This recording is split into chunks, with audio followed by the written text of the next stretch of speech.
ফরিদপুরের নগরকান্দায় দুই গ্রামবাসীর দফায় দফায় সংঘর্ষের ঘটনা ঘটেছে। সংঘর্ষে পুলিশসহ অন্তত অর্ধ শতাধিক আহত হয়েছেন। আজ শনিবার সকালে উপজেলার সলিথা ও মীরাকান্দা গ্রামবাসীর মধ্যে সংঘর্ষের ঘটনা ঘটে। এ সময় বেশ কিছু ব্যবসা প্রতিষ্ঠান ও বাড়িঘরে ভাঙচুর লুটপাটের ঘটনা ঘটে। পুলিশ জানায় আধিপত্য বিস্তার ও পূর্ব শত্রুতার জেরে সলিথা গ্রামে ওয়াজ মাহফিলে সংঘর্ষের সূত্রপাত হয়। এরপর সকালে দুই পক্ষই সংঘর্ষে জড়িয়ে পড়ে।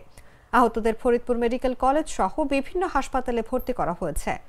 জানা যায় শুক্রবার রাতে সলিথা গ্রামের আয়োজনে ওয়াজ মাহফিল হয়।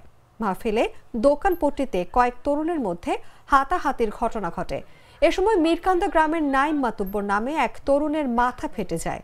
এই ঘটনাকে কেন্দ্র করে রাতেই উত্তেজিত হয়ে ওঠে দুই গ্রামবাসী। এরই জেরে শনিবার সকালে ঢাল, সরকি, কাতরা, রামদা, ইট পাটকেল নিয়ে সংঘর্ষে জড়িয়ে পড়েন তারা। সংঘর্ষের মূল উৎপত্তিটা কোথায় এটা এখনো আমরা অ্যাড্রেস করতে পারিনি। এটা গ্রাম্য আধিপত্য নিয়ে তাদের মধ্যে পূর্বের একটা বিরোধ ছিল, এতটুকু আমরা জানতে পারছি। তো এই পূর্বের বিরোধ থেকে গতকাল রাত থেকেই উত্তেজনা বিরাজ করতেছে।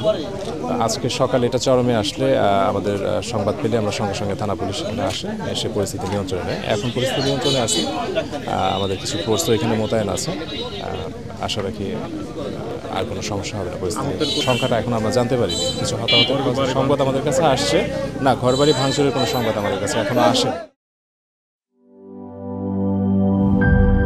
টাইলক্স, যার অ্যান্টিব্যাকটেরিয়াল এজেন্ট টয়লেটের কোনায় কোনায় পৌঁছে 99% জীবাণু ধ্বংস করে। টাইলক্স টয়লেট ক্লিনার, ক্লিন মানেই টাইলক্স।